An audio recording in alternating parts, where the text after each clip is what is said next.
It's 11:15, so if, we can shut the back door if that's possible. Thank you. So I'd like to introduce Valerie Jenkinson. This session is updates from Operators Without Borders. So Valerie's a recognized leader in her field and has twice been nominated as Canadian Woman Entrepreneur of the Year. Her company, World Water and Wastewater Solutions Ltd., has been active in the water and wastewater industry for the last 14 years and specializes in capacity building.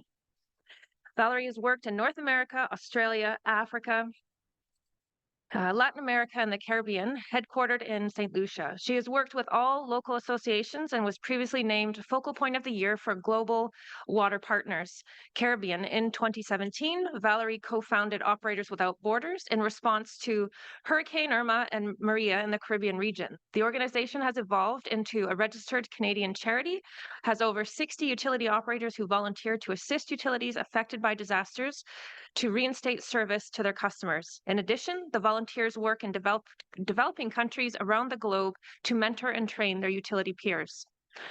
So please join me in welcoming Valerie. Thank you, Tara. Good morning, everybody, and a big thank you to the EOCP for giving us this opportunity and being such a great supporter right from the very beginning. So I'd like to talk a little bit about some of the need. Where does this come from? I'll talk a little bit about as well what we have been doing, what are the opportunities that people can take to assist us, but what is this global water crisis that we talk about? So a number of root causes. The things that really affect us as Operators Without Borders is two things. One is natural disasters. That's the biggest thing that we come across. If you've seen the newspapers, I know you've been at the conference, but if you have seen anything in the newspapers, you'll have read about the floods in Libya. 10,000 people possibly have drowned that are missing. 3,000 confirmed dead right now, 10,000 missing. Turkey last year with the earthquake. There's just so many natural disasters that are happening, and climate change is exacerbating it. I know that there's always controversy in North America about, is it man-made, is it happening? If you live in the Caribbean like I do for so long, you see it on an everyday basis. Nobody down there doubts it. The other thing that we are involved in is disasters from war and conflict. And right now that is mostly Ukraine. The other place where there's a huge amount of conflict is Haiti, and I'm going to talk about that. One of the commitments we have, my first priority is the safety of our operators. So we never send anybody into danger. We wait till it is safe. So I was going to Ukraine last summer. My board of directors said, what do we do without you sort of running this show? You're not allowed to go there. They actually passed the motion that I couldn't go. And I thought I was quite safe in Lviv, and then they started bombing Lviv as well. But we don't send anybody. But the work that we have been doing remotely has been enormous. And the impact that we are having in places like Ukraine is just mind-blowing to me. So these are things that really impact the work that Operators Without Borders does. These are statistics that you probably already know. 171 million people in the world, 1 in 10 do not have clean water coming to their home. 1.7 billion people in the world, almost 1 in 5, do not have a decent toilet of their own. You know, how many of you have been on holiday to the Caribbean? Some of you? Do you swim in the sea? I swim in it, but I do the breaststroke, because I know that only 3% of wastewater in the Caribbean is actually treated. And we don't report all the diseases that come from that. So I have my head out of the water like a little turtle swimming around. 2.3 billion people in the world lack basic hand washing facilities that have soap and water. And you can imagine what that was like during COVID. We here were talking hand wash, wash your hand 20 seconds, sing the birthday song. There, they don't have that option. I had a problem, I had a leak in my house the other day. It just showed me the importance of this because I had to shut all the water off to the house for a whole day. We had the backflow preventer came off. Apparently, the company that did it did not install it right. So we're going to see about that. But I had no water. There I was, back with my sanitizer. Every time I went to the bathroom, every time I was doing something outside, I was sanitizing again. So these people don't have the luxury of that. So this is why we do this. Over 80% of the disease in developing country is related to poor drinking water and sanitation. Yeah, that's an amazing figure. 80% of the diseases is caused by poor drinking water and sanitation. How many children die? Estimates are that 4,500 children die every day, not every year, every day, from preventable diseases. How many of you have children? Can you imagine what this must be like to not be able to give your children the basics that is a fundamental human right? So there was a study done by the United Nations University in 2008, and they said that no single intervention is more likely to have a significant impact on global poverty than the provision of safe water. One of the biggest inventions of all time, in my mind, was, chlorine and treating water. Coming from England, you learn the history of the Black Death and all things like that. Those are things we don't even think about anymore when we live in a developed country. So our mandate at Operators Without Borders is contributing to the Sustainable Development Goals. Again, there's things in North America when I talk about GWOPA, nobody's heard of, Global Wastewater Initiative. Nobody's usually heard of those things. GWOPA is the Global Water Operators Partnership Alliance.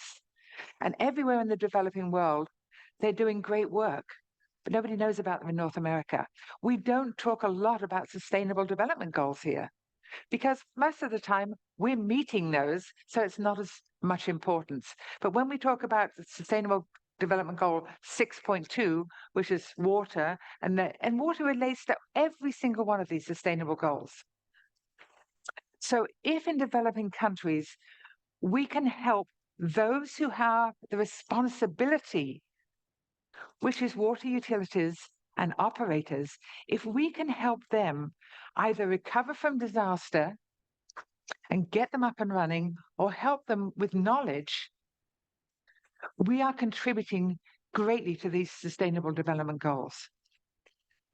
So we have two mandates. The first, as I talked about, is going in after a disaster and helping them rebuild. Now, if something's totally destroyed, that's going to be an engineering company goes in with money and designs a new plant. One of the things I always say to these development banks when they're giving these grants is, for God's sake, bring in the operators. Let them have input. And I'm sure every one of you who is an operator here knows that if you've gone into a newly built plant, sometimes people say, it takes me 2 years to get it up and running after the consultants have left and done the build. So we have to bring it up to our needs. So we want them to be involved. But we had so many people volunteer, and luckily there isn't, there's always disasters, but there's not always the need for us to go in. But I had all these very qualified people, certified operators. A lot of them had worked for me in my own company as trainers.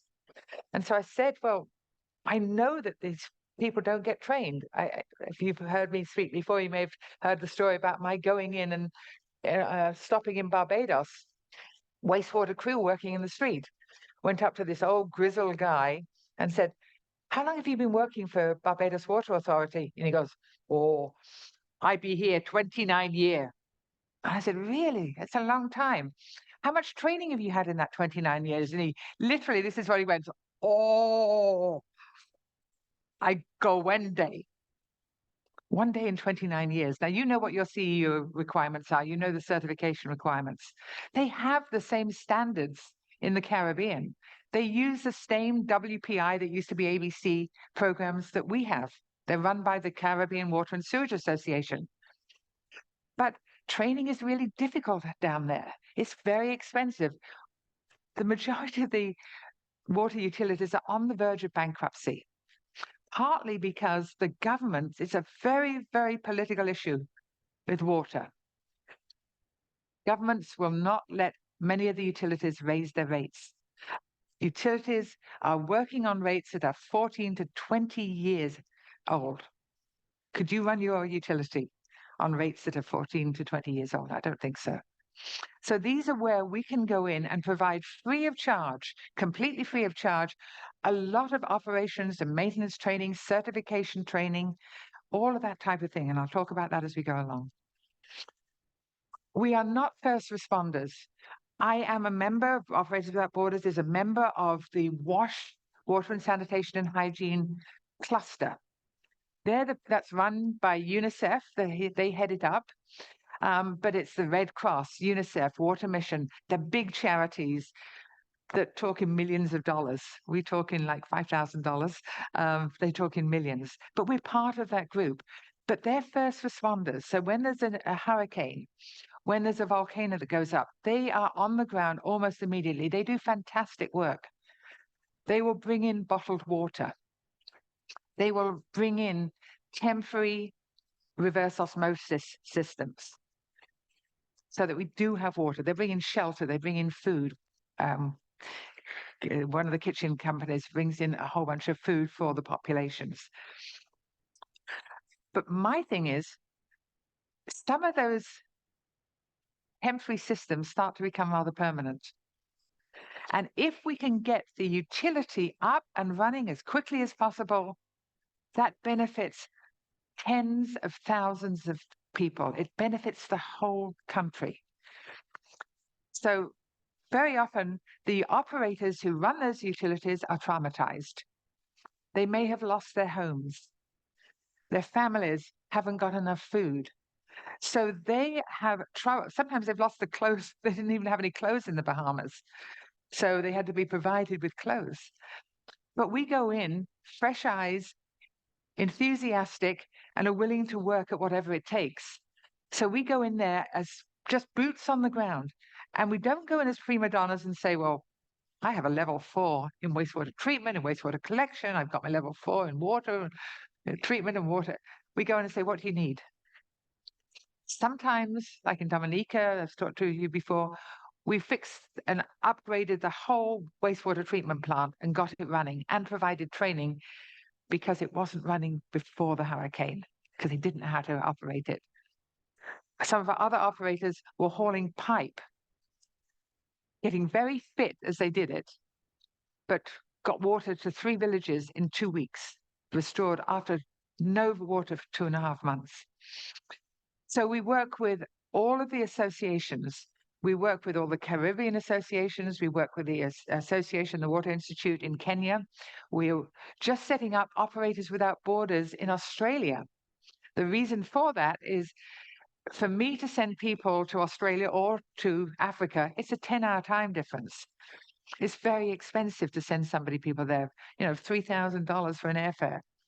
If I have people in Europe for Africa or people in Australia, I can service the Asian market and the African market much more cost efficiently.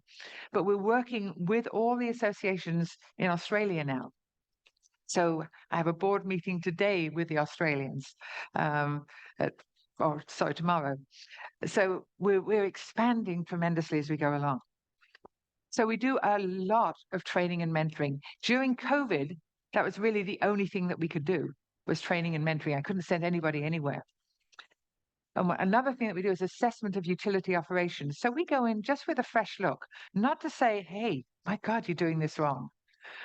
But here's some best practices that you might want to look at.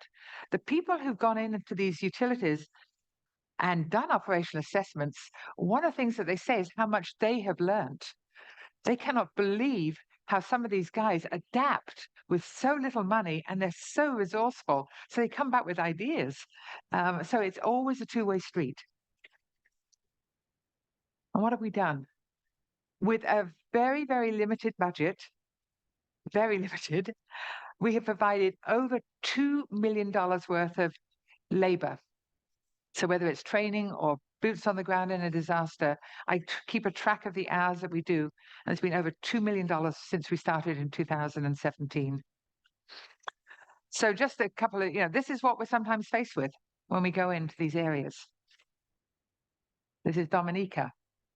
This is the operators digging out. Jason Mank, helping Water Mission because you may have seen the presentation before. Water Mission wanted to set up this reverse osmosis in a sea can so that they could move it around, 4 systems. They wanted a husband and wife team from a church to build it. We said, we can help you. We had it done in a day and a half. But also, it is a great thing. Any operator who has been on one of these missions has come back and said, very often it's life-changing. I had no idea what conditions. We were talking last night, weren't we, that when you went to Grenada, it was a huge culture shock. Yeah, because we are just so damn lucky where we live, where we do. But as well, here's 3 of our very first crew that went out having a Carib, which is the local beer, after work. Every disaster is different. And so we go in and we, as I say, what do you need? We're here to help you. So on training, I used to run probably the largest training company in Canada for water and wastewater operators. I've donated all the courses. So we have 70 courses that are all assessed for their CEUs, and we have trainers. And we send those in either in person or remotely. January to April this year, I had 11 instructors going to the Caribbean, and they each gave a 1-week training course on either wastewater collection, wastewater treatment, or incident command system training, which is the disaster management training. Our volunteers all donate their time. Most of them take holidays. We are a lot luckier in Canada with the amount of holidays that our utilities have, especially if you've been in there 20, 30 years maybe. They're not quite as generous in the United States, certainly in some of the other places of the world. We do, if you're, with a utility, if you're a manager, we do say to the utilities, can you do what they do in many of the utilities in the United States? We ask people to go for 2 weeks. Why? Because save money. It's the same airfare for 2 weeks as it is for 1, so my money goes twice as far. But that's 2 weeks of holidays. As a utility, will you match? If somebody's willing to give up a week of their holidays, will you match them with another week so they don't have to give up all of their time? In what we do, anything to do with operations and maintenance. We do troubleshooting. We do lab training. We did a 10-week training for a new lab that was opening up, where the Ministry of Health said to me, we've got this brand new lab opening, but our guys don't know how to run it. So we said, okay, we set it up. It was all remotely during COVID. And we went in once a week for a couple of hours, and we videotaped in the lab in Durham, where our instructors were. And they videotaped their lab and showed us what they were doing so that we could physically, see what they were doing and help them. This is Ron Enns. Some of you know Ron from Metro Vancouver. He's been very instrumental in helping with a lot of our training. This is him training in Belize, 120 people for all safety acts. So they had a near fatality. And Ron went in and did a fantastic job in space, trenching and excavating, chemical spills, chlorine gas leaks, anything to do with safety. Here's Ron again in Belize with my far right is Ignatius Jean, the Executive Director of the Caribbean Water and Wastewater Association. This is training on wastewater treatment. Sorry, wastewater collection, Ron does. So this is the cohort of there. And we did this in, we were working in 9 different countries, providing this training completely free of charge. Chris Kerman. Chris is doing a wastewater facilitation this morning, but he's in Barbados. And if you get a chance to talk to Chris, ask him about his experience. He may pop in if he gets a chance and tell you himself. But we have a lot of fun. One of the things is, if you're a volunteer and you go training, it's not, disasters, you're not quite sure. It's not luxury when you go to those places. But when you go to the Bahamas or Barbados or St. Lucia or Jamaica, Grenada, it's pretty nice because we do encourage the guys to stay for the weekend and have a bit of downtime as well and enjoy themselves. And the guys absolutely love our instructors. They treat them so well. They take them to places and really show them a good time. This is a group, this is Chris again. This is our group going through their wastewater treatment program. And Chris was a new instructor. One of the things that I do is train the trainer because we're trying to build capacity in all of these different countries. They shouldn't be reliant on us all the time. So we've trained some fantastic people who are in this picture. The lady in the green shirt, I will put her up against any instructor in the world. She's absolutely fantastic. But we teach them how to teach well, because standing in front of a PowerPoint and reading it for a day is not good instruction. It doesn't have that knowledge transfer. So there we are with our group. So this is what we were doing, and really had a good time. This is a St. Lucia, the training program. Our instructor was given the training, but we get the trainers to go in and take part of a lesson. And I encourage them to be creative. So each piece of paper has a function in the wastewater treatment plant.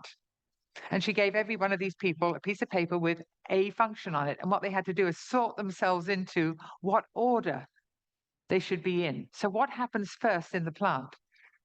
So that is good training, because I guarantee that none of those people will forget that afterwards. There's Ian going on an operational assessment, taking a look at a pumping station. And again, in the lab, Patrick Reeves, he's from BC. He was out working there, helped with all of our safety training, but also went into the labs. Other things that we do, standard operating procedures. We have developed 225 standard operating procedures, which again, we not only give away for free, but we assign a volunteer to help them customize it. I've worked long enough in the Caribbean to know that if I leave it for them to customize it, it will not be done. They're always putting out fires. When you have 500 water leaks a month or more, you're busy putting out fires and fixing leaks most of the time. So they don't have a lot of operations and maintenance, and they certainly don't get around to customizing standard operating procedures. The other big thing that we've done is the incident command system training.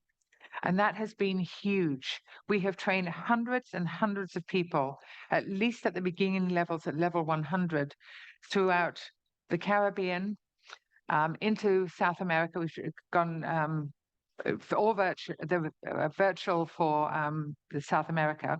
We had volunteers from the University of British Columbia Water Department who are studying water issues, translated all of our manuals into Spanish. So we would put the Spanish PowerPoint on the screen. Greg, our instructor, would have his copy in English. He would speak in English, and we would have a translator that was going through. So we were able to train a lot of people who don't speak English there. I'll talk about Ukraine in a second. Last November, we did our first training and our first initiative in Africa. We started in the Caribbean because I've worked there for so many, many years and know everybody. So our board said, let's get our ducks in a row, make sure we know what we're doing. But we've now expanding. So we did a pilot test on certification training. So we went to a town called Nakuru, which is about an hour and a half, 2 hours north of Nairobi. So we flew into Nairobi and went up to Nakuru. They provided a very nice hotel and meals for us. The first time when we arrived, they took us for lunch, and I think they had killed a cow because it just these racks of meat kept coming out. Toughest meat I've ever eaten. But they really wanted to show us their culture. So the objective of this, to have consistent standards and skills of water and wastewater operators to ensure safe, reliable, potable water and adequate sanitation. And our goal was to see how they did. Lessons learned. They weren't ready for wastewater treatment certification.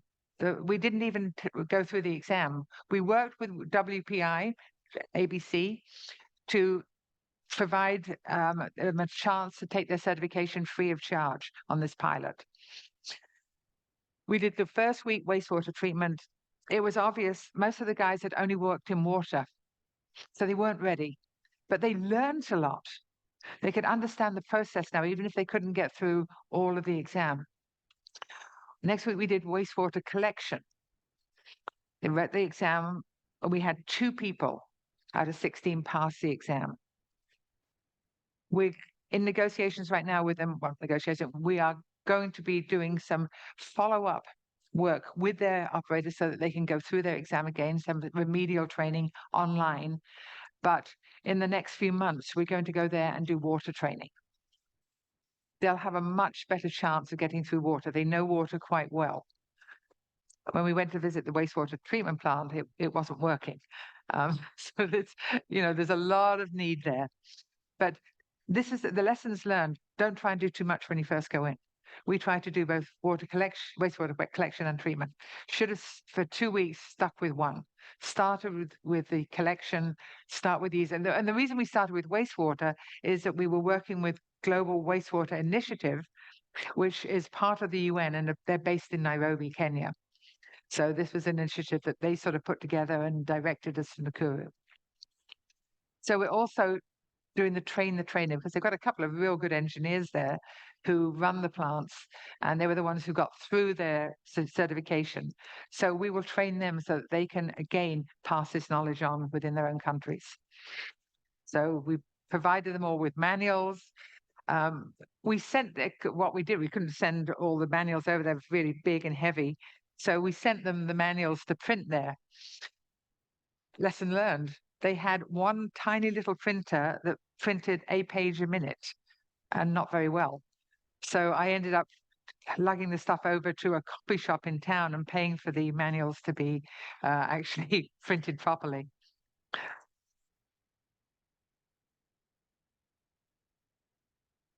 So this is just going out on a field trip. Very interesting. Again, Mac, our trainer from the Durham region, he's a compliance manager there. He's a level 4 wastewater operator, certified wastewater operator. So very, very knowledgeable, but faced with situations where the first thing we did go and have a look at their plan and say it wasn't working. So not only do we give the training, but we can help them say, okay, well, this is what you need to do here. Because very often they're fairly simple fixes. And there's our training group. A little funny story. One of the guys in the middle, Mac, our instructor, went up on the first day and said, "Hi, I'm Mac." And the guy shook his hand and said, "Jumbo." And so for the next 2 days or 3 days, every time he would call somebody, "Jumbo, how would you answer this? What's your experience with this?" Jumbo actually means hello. So he was referring to him as Jumbo all the time. So let's move to Haiti. Haiti is probably one of the most dangerous countries in the world right now. We've been working with Handwash, the Rotary Club there, doing capacity building for the last 3 years, have never sent anybody there. But Rotaries, they have this fantastic goal to have all citizens with water by 2030. It's a $1 billion project, and they raise money through their global grants. They're an incredible organization.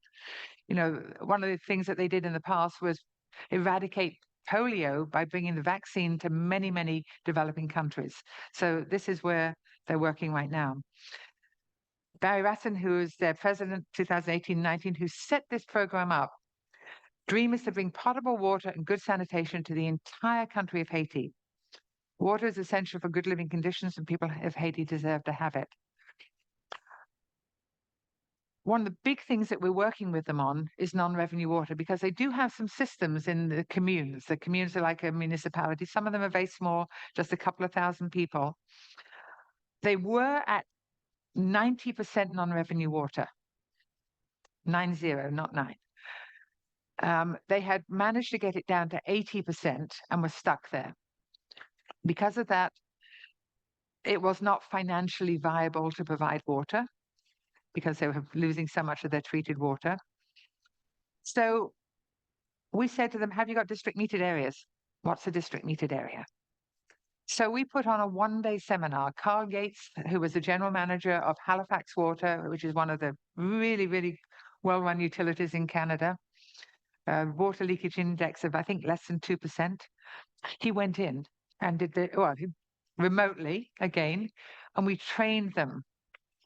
Mike Taylor from a water utility in Ontario, who has a lot of experience with non-revenue water, has been guiding them through this setup and the process. And within 3 months in this one commune, we have reduced non-revenue water from 80% to 42%. I mean, that's unheard of in the Caribbean. I'm used to dealing with people with 60% non-revenue water. 80 is really high, but not unheard of. But to get it down to 42% in that myriad, I know it's only a small commune, and so it's much easier than dealing with the whole country or a large municipality. But that really is incredible. The goal is to reach less than 30%. And the great thing is, with what we've done, this whole village now has water, maybe not 24/7, certainly 7 days a week, and probably 21 to 23 hours a day. Again, pretty unheard of in Haiti. Can't send anybody there. If you've read about Haiti, it is so dangerous. I was on the phone with one of my colleagues there, who's an American, but is married to a Haitian lady, has a family there, lives there for like the last 15 years. And as we're talking, he's drifting off and reading something over here. Now, sort of used to people drifting off when I speak, so don't worry about it. But I said to him, what's up? And he said, oh my God, he said, our banker lives in Port-au-Prince, was going to work at the bank. The gang tried to kidnap her. She resisted. She's dead. And this is happening all the time. You may have read that the Americans have pulled all of their personnel out except for key personnel in Haiti. And yet, despite that, this is the results that we're getting by bringing training and bringing our people onto meetings with them and doing things by Zoom, taking out our WhatsApp and talking to the people in the field and saying, well, show me what you're doing there. Okay, try this. So using the skills that you guys take for granted and use every single day is making huge, huge impact on these people. Without water, there is no economy. We had a fuel crisis there. I may have talked about that. I can't remember when it was. I may have talked about it last year. But the fuel was $30 US a gallon, and there wasn't any. So hospitals were shutting down. Schools, kids couldn't go to school. But despite that, we managed, with the help of some generators and getting a little bit of fuel here and there, to keep a lot of our water supplies running, which meant the economy could still run. The kids could go to school. This is the impact that our volunteers have. So, and where I'm spending so much of my time right now is with Ukraine, because there's not anybody here who doesn't know what the situation is in Ukraine. We have been working with them for the last 2 years. I sit on meetings every single week with Ukraine. Unfortunately, again, it's a 10-hour time difference. So the meeting this morning was at 3 o'clock this morning. Normally they're at 5 a.m., which isn't so bad. I try and get my people back east because at least back east, it's 6 o'clock or 8 o'clock in the morning. It's much easier. But they're very, very informative. And it's so fascinating to hear what people are going through in this war situation and fixing up their water utilities on a pair and a piece of string. So we partner with WASH, UNICEF, JWAPA, the Polish and Ukrainian water associations, and our role is rebuilding of damaged water and wastewater infrastructure, and to help them also with a lot of training. So over there, they call a water utility a voter canal. So one of the things that we just did about a month and a half ago was a 2-day workshop on CBRN. nuclear and chemical contamination of water supplies. It was amazing. We had 110 people sign up from Ukraine and stayed. Every single person stayed for the 2 days. And when I talked to them a couple of weeks later, I said, how was the training? They said, the dam that we had blown up, we're using this there. They are taking the learnings and immediately implementing them in the field. It is amazing. We did a paper on decentralized treatment because there's going to be so much going on right now. How do we provide water to places? We can't get some of the systems all up and running, that they've been destroyed. But we can perhaps do decentralized treatment. But there's pros and cons. So we wrote a paper. Here's the pros, here's the cons, here's what you need to be looking for, not listening to the last salesperson that came through and is telling you all these wonderful things. So our guys wrote this paper. And what we did a month ago was the incident command system training. Have anybody of you been through incident command system training? Yeah, great. It is the standard in Canada that we use. FEMA in the United States uses it. It's used in Australia, many other places in the world. It's the number one disaster management system. It tells you, it's a structure. So we went in and we did, at their request, we'd done one about a year ago, but we did it in English, and we got about 15, 20 people sign up for it. And we got the people from other NGOs, Irish Aid, people who spoke English. So we put this on. I thought, maybe we'll get as many people as we did for the nuclear and chemical contamination. It probably doesn't, resonate quite as much as that, because that's something they're faced with every day. We did it by Zoom, level 100. 335 people signed up within a week. I was blown away. I had to extend my Zoom license, only goes to 300 people. I had to phone Zoom and said, I've got more than that. What do I do? So they extended so that we could put everybody through. It was amazing. And one of the things, and this is where it really hits you, how lucky we are and how much that we can give back with so little effort, is what they're facing. The Zoom chat, I get a chat. Valerie, really sorry.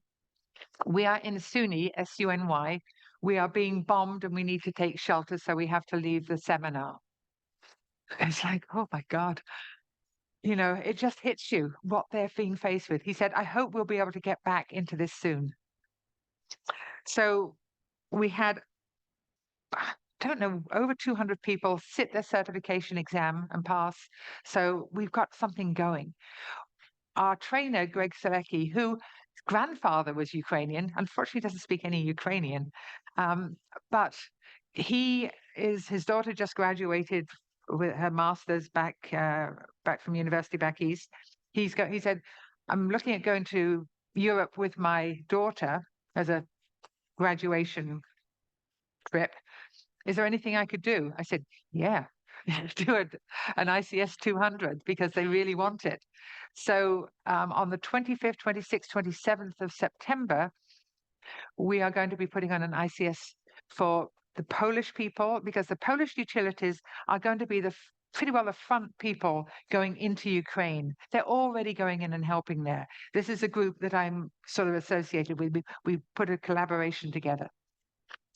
So I didn't think this out very carefully when I got excited and said this. I get excited about these opportunities, and sometimes I don't think it, because yeah, we can do that. Greg's going to be there. He can do this training for us. He's a fantastic volunteer, great trainer. $20,000 worth of simultaneous translation into Ukrainian and Polish. The fact that I have to pay the travel expenses of all the Ukrainians coming from Ukraine. And that's tricky, because men between 18 and 60 are not allowed out. They're soldiers as well as water utility operators. So that was where we're going. But we're doing it, and it's going to be fantastic. So where do we go with this? I'm hoping that you're here because you have an interest. Now, you may not be able to travel. You may have a young family. You may have health conditions that don't allow you to do that. But there are things you can do as a volunteer from here. I talked about the SOPs, have a communication committee. If any of you younger people have social media skills, I have no idea where that. I've never ticked and talked in my life, but we can use some help in that. But right now, as I said, I need $20,000 for Ukraine, and how we get that? Come and talk to you guys. A membership on our website is $50, but that's not $50 a year. That's $50 for 3 years. So that's $13.33 a year.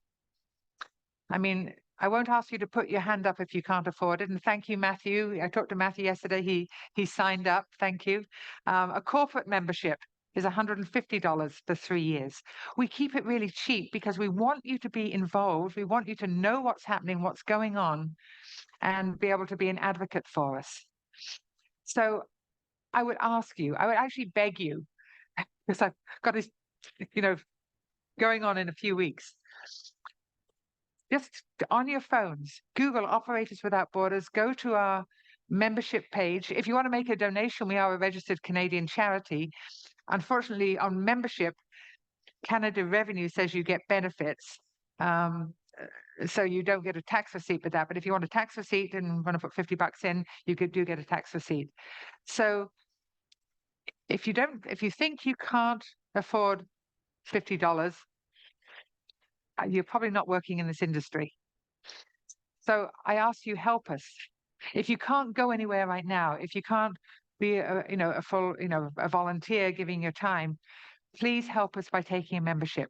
We'll stay in touch with you. And at some point, you may see something that, say, oh, wow, there's something I could get involved with. I have knowledge of that because I get requests all the time from utilities. Can you help us with this?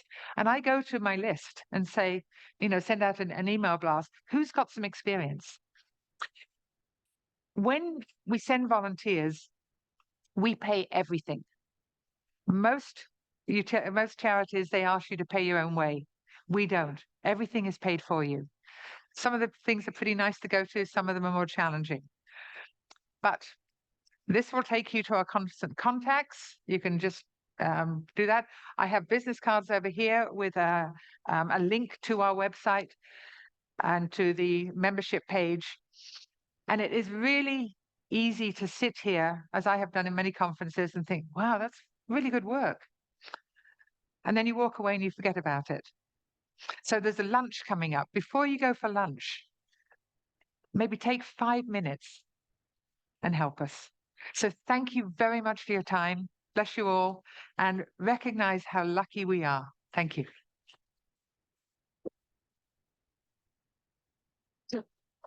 Okay, sure. Yes. That was a nice session. Do we have any questions here? Tend to cover most things, I think, but. And this is also an opportunity for the online guys to ask any questions if you have. But I'll be around over lunch, so if anybody wants to come and talk to me. One other thing, if something you're passionate about, I look for a weekly webinar speaker, 1 hour to do a webinar for the Caribbean on any subject related to water and wastewater that you're passionate about. So we take those. Thank you, Valerie. Thank you. Thank you so much.